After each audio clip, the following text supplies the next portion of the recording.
In 1851, in what is now known as Iraq, archaeologist and explorer Sir Austin Henry Layard discovered a library with 22,000 tablets containing what we know to be the earliest writings on Earth. The writings date back to over 6,000 years ago when the region was known as Mesopotamia, Sumer, and Babylon.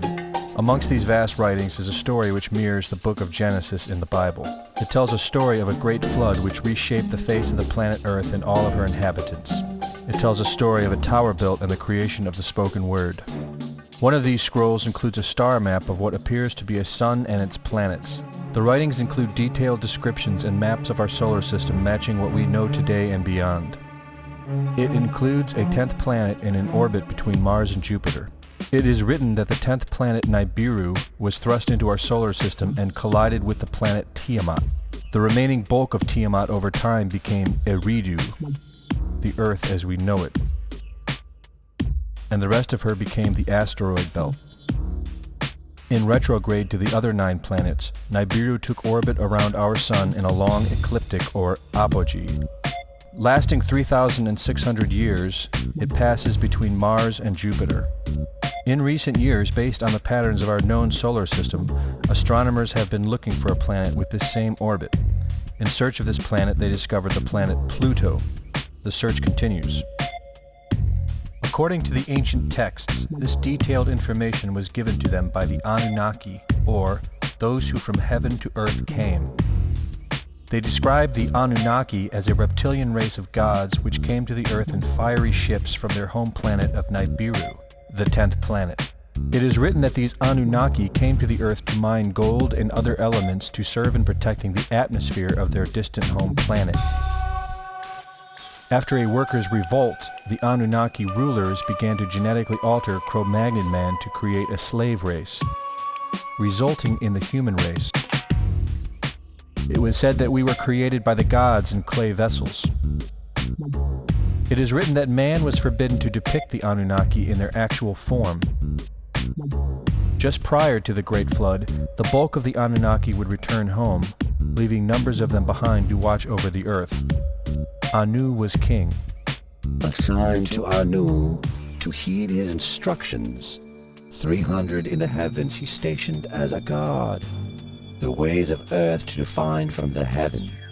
And on earth 600 he made reside. After he all their instructions had ordered, to the Anunnaki of heaven and of earth, he allotted their assignments. This story of reptilian gods from the heavens creating man is not at all uncommon.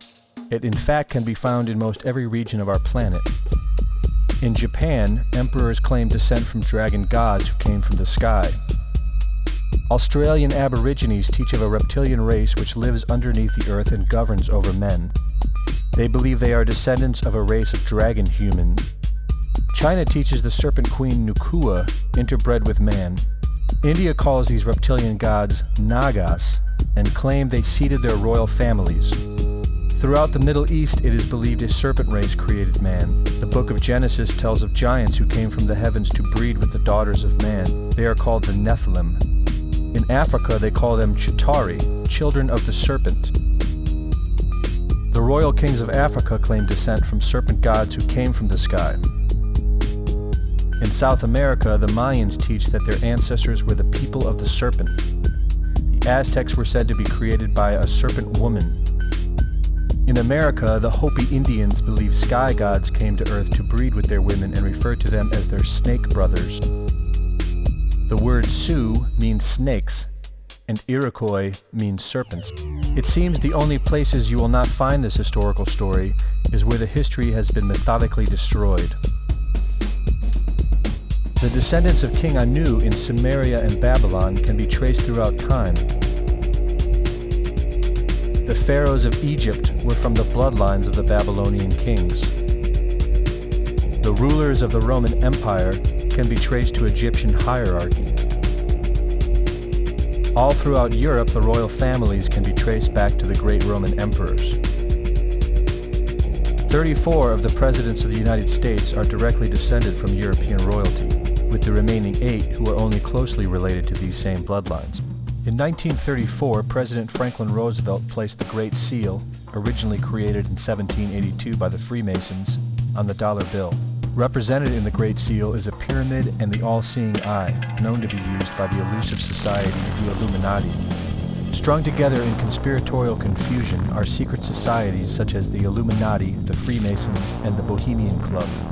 In 1917, National Geographic did a story on a place in Montreal, California called Bohemian Grove. The story reports a place where the world's elite, members of the Bohemian Club, retreat to in late July and conduct an ancient occult ceremony called the Cremation of Care. Every year in July, the world's leaders, media moguls, and members of the World Bank spend 2 weeks of what is known as a men-only retreat at the Grove. In the year 2000, BBC television show World of Wonder infiltrated Bohemian Grove with hidden cameras and aired the video on the BBC. The video shows the large mass of men donning red and black robes and once again conducting the Cremation of Care ceremony. The altar is at the base of a 200-foot owl, the Babylonian symbol of the god Moloch, the god of human sacrifice. In the video, a body is delivered upriver to the altar where it is set on fire.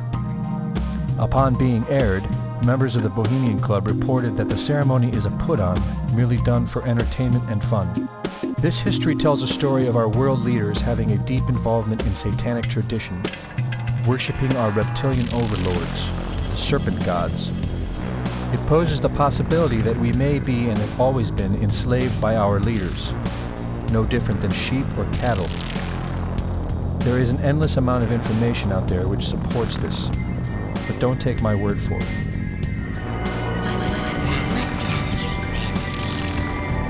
Well, son, a funny thing about regret is that it's better to regret something you have done than to regret something you haven't done. And by the way, if you see your mom this weekend, be sure and tell her, Satan! Satan! Satan!